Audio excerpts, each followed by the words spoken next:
First story. I trusted my brother to supervise my teen daughter's birthday party, but he let her and her friend drink vodka. One ended up hospitalized, and now my daughter hates me for kicking him out. What else has he been hiding? When I planned my daughter Lily's 15th birthday, I wanted it to be a day she'd always remember. A small gathering at home with her best friend Ava and a few close family members. My brother Ryan, who's 45, was quick to offer his help. Lily has always looked up to Ryan. He's the fun uncle, the one who treats her like a grown-up, cracks jokes, and makes her feel like she's the most important person in the room. While I've always been uneasy about how lenient he is, I never thought he'd do anything to make me regret trusting him. The evening started off wonderfully. The house was filled with laughter, music, and the smell of snacks we had spent the afternoon preparing. Lily was glowing with happiness, surrounded by people who loved her. At one point, I excused myself to finish up some work. With Ryan around, I felt comfortable stepping away. After all, how much trouble could a small gathering get into under his watchful eye? But an hour later, something felt off. I went to check in and realized I hadn't seen Lily, Ava, or Ryan in a while. I asked a few guests, and one of them casually mentioned that they were upstairs in Lily's room playing board games. The comment didn't sit right with me. Maybe it was the tone or just my gut, but I decided to head upstairs. As I opened Lily's bedroom door, my stomach churned. Ava was sprawled out on the bed, pale and barely conscious. She was gagging and vomiting, unable to hold herself up. Lily stood nearby, frozen in fear, her face pale as if she couldn't comprehend what was happening. And there was Ryan, hovering over Ava, trying to keep her awake, looking more irritated than concerned. My heart sank and fury surged through me. "What's going on here?" I demanded, my voice sharp and panicked. Lily looked at me with wide, tear-filled eyes, but it was Ryan who responded, disturbingly calm. "Relax, it's fine," he said, as if this was no big deal. Then, casually, he admitted that he had let them drink. I stared at him, stunned. "What do you mean you let them drink?" I asked, barely able to keep my voice steady. Ryan shrugged, his expression completely nonchalant. "Ava had about 600 milliliters of vodka. Don't worry, I was supervising." Supervising. That word made my blood boil. Ava wasn't just drunk, she was in serious danger. Her breathing was shallow, her skin clammy, and she could barely open her eyes. Without hesitation, I called an ambulance. My hands shook as I dialed, my mind racing with guilt and anger for not realizing sooner that something was wrong. At the hospital, the doctors confirmed that Ava had alcohol poisoning. They said we were lucky we brought her in when we did, or the outcome could have been far worse. Seeing Ava hooked up to monitors and IVs was like a punch to the gut. I couldn't stop thinking about how close we came to losing her. When I returned home, I was trembling with anger. I confronted Ryan the moment I walked through the door. "What were you thinking, Ryan? You put 2 kids in danger," I yelled, my voice shaking with fury. Ryan didn't flinch. Instead, he gave me that same arrogant smirk I'd seen earlier. "They're going to drink anyway," he said. "It's better they do it around someone responsible." Responsible? That word coming from him was laughable.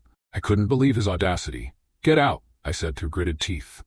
"Pack your things and leave my house, and don't expect to see Lily anytime soon." His smirk faded, but he didn't argue. He grabbed his things and left without so much as an apology. What I didn't expect was Lily's reaction.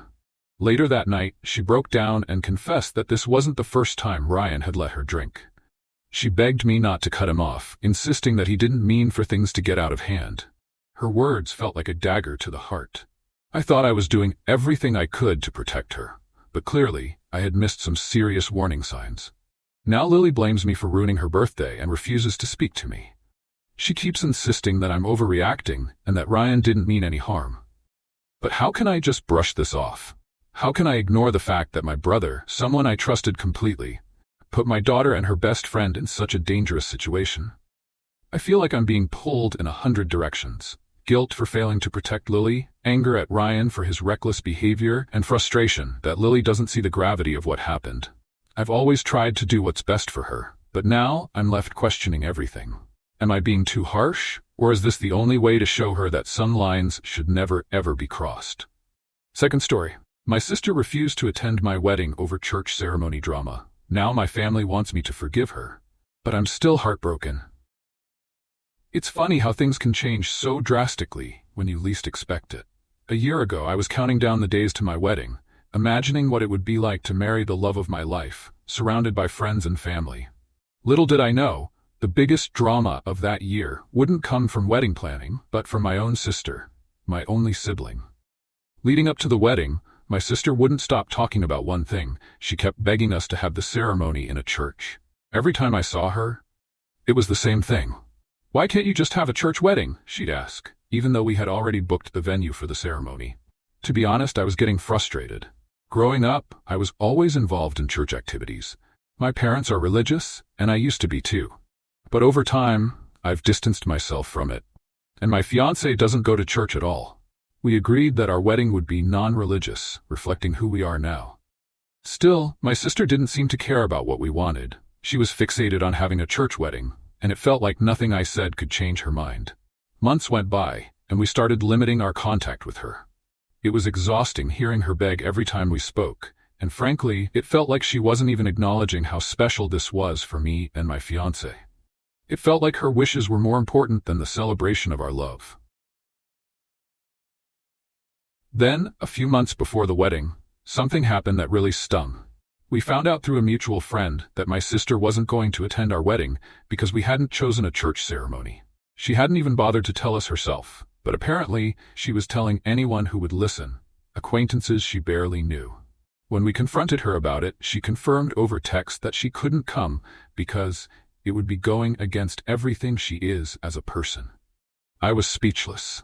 She had made it clear that her principles were more important than being there for me on one of the most important days of my life. I responded to her message, telling her that I respected her decision, but I also made it clear that this would have lasting consequences for our relationship. I was devastated. My only sibling wasn't going to be at my wedding. It was one of those moments when you feel betrayed by someone you love, and you can't quite wrap your head around it.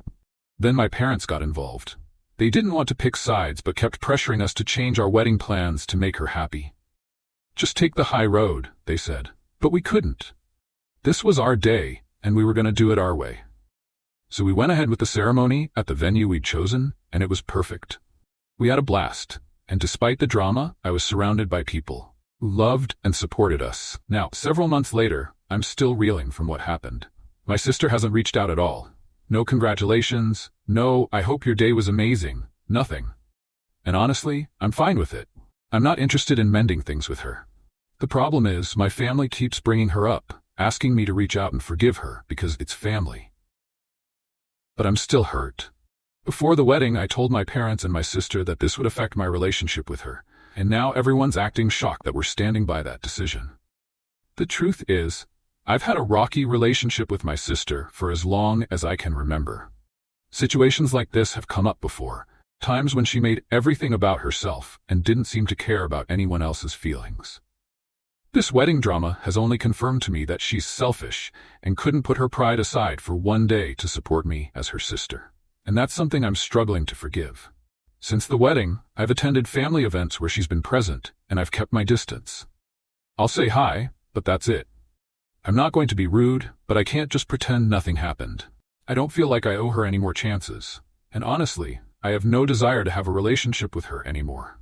I'm still torn about how much to let this affect me, but one thing is clear. I'll never forget the way she treated me during this time. Third story. My husband wants me to use my son's inheritance to fund his kid's education. After a heated argument, he slapped me, and now my marriage is on the verge of falling apart. Will I sacrifice my son's future to save my marriage? It's hard to explain the emotional tug-of-war that's been going on in my life recently. At 40 years old, I thought I had found some semblance of balance after so many years of hardship. I'm a mother to a 17-year-old son, and I've been raising him alone since we lost his father when I was just 28. It was never easy, and there was never much time to focus on building wealth.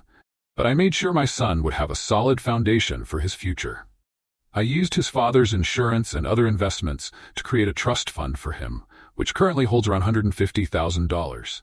Not bad for someone who's been working a steady government job, right? I was determined to provide him with a stable, upper-middle-class lifestyle. And I was doing well, financially. I worked hard, built a career, and secured my future. I met my current husband when I was 30. He was 32, and it didn't take long for us to click. We got married a year later, and I thought we were ready to build a life together. He came with baggage, though. He had twins, a 15-year-old boy and a 15-year-old girl from his previous marriage. Their mother is still very much involved in their lives, And from day one, my husband made it clear that the finances for his children would be kept separate from mine. I agreed. After all, I had already made sure my son had his own savings, and I didn't want to mix things up. We shared expenses like groceries, clothes, and basic necessities, but anything beyond that, like savings and school fees, remained separate. My husband and I even kept our homes separate, though I live in his house now and rent mine out. The rent income goes toward family vacations and other shared experiences. It's been a delicate balance, but we've managed. My son and my husband's kids get along fine, but they don't refer to each other as siblings. My son, while accepting of the family dynamic, has always been a bit more reserved, especially when it comes to the relationship with my husband's children. Now, here's where things get complicated. My son has been preparing to study abroad in Australia next year. We're excited for him, but the issue of money is now front and center.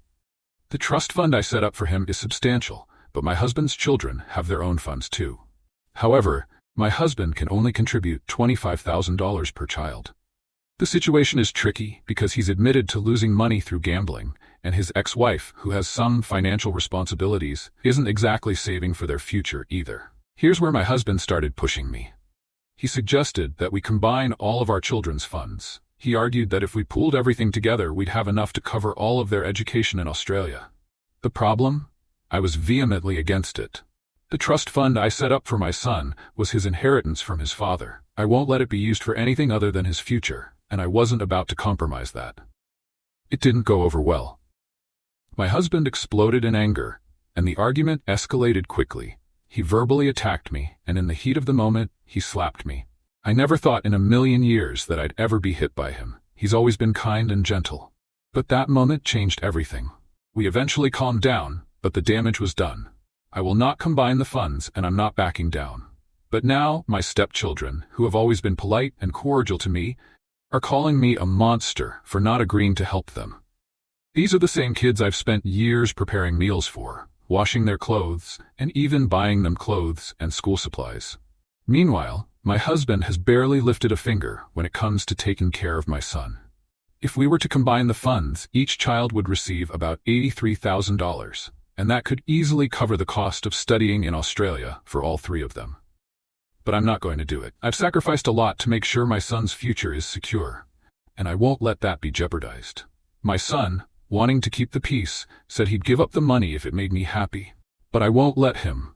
I told him his future cannot be compromised for anyone, not even for me.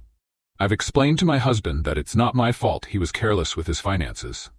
In our 9 years of marriage, he's never acted this way, and I'm struggling to understand why he's suddenly treating me so coldly. He's been distant, and it's tearing me apart. The truth is, my marriage is on the verge of breaking. But I can't sacrifice my son's rights for the sake of keeping the peace. I know that if I gave in, my son would happily share his inheritance, but I won't allow that to happen.